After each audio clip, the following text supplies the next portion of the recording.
সর্বাত্মক সহযোগিতা একটা হইতে পারে এখানে স্কলারশিপটা এনশিওর করা ফার্স্ট।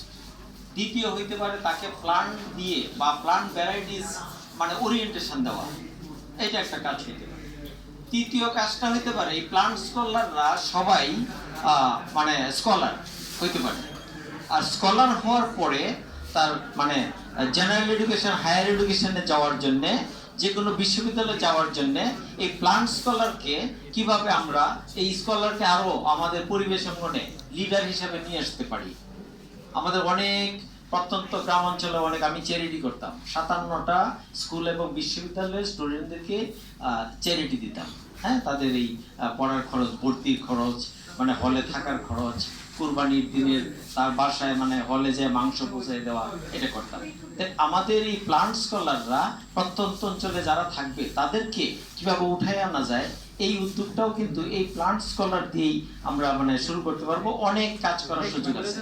এবং আমি সর্বশেষ বলতে চাই আপনাদের মাধ্যমে যে প্রাণ প্রকৃতি পরিবেশ প্রতিবেশ রক্ষার যত কাজ আছে সবগুলা কাজেই আমরা এই প্লান্ট স্কলারদেরকে আমরা স্টার্ট আপে নিতে পারি এবং আমরা তাদের মাধ্যমে ওই জায়গায় যেখানে মানে যে কাজটা করা দরকার, পরিবেশের জন্য সহায়ক যে কাজটা করা দরকার, পরিবেশ ধ্বংসের জন্য যে ইনফরমেশনটা আমাদের সেন্ট্রালি আসা দরকার, এটা তাদের মাধ্যমে আমরা কিন্তু পাবো।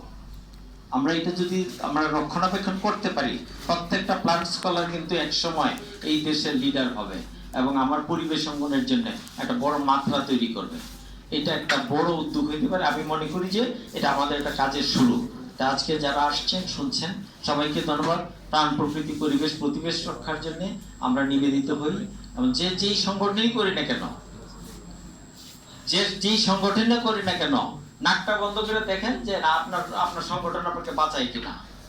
নাকটাতে জাস্ট চাপতে ধরেন, দমটা ছাইলেন না, দেখেন বাঁচায় কিনা। কাজেই ওই দমের কোনো ধর্ম নাই, ওই দমের কোনো রঙও নাই। ওই দমটাকে পারফেক্টলি পাইতে হইলে আপনাকে পরিবেশের রক্ষক হইতে হবে। বক্ষক হইলে আপনি নিজে মরবেন এবং অন্যকেও মারবেন।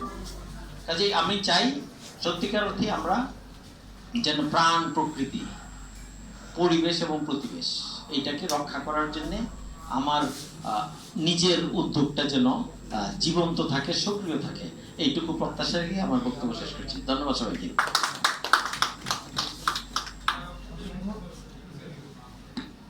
অসংখ্য ধন্যবাদ রানা ভাই। রানা ভাই আমাদের খুবই সিনিয়র একজন অ্যাক্টিভিস্ট। যখনই তার কথা শুনি আমরা আসলে মোটিভেটেড হই।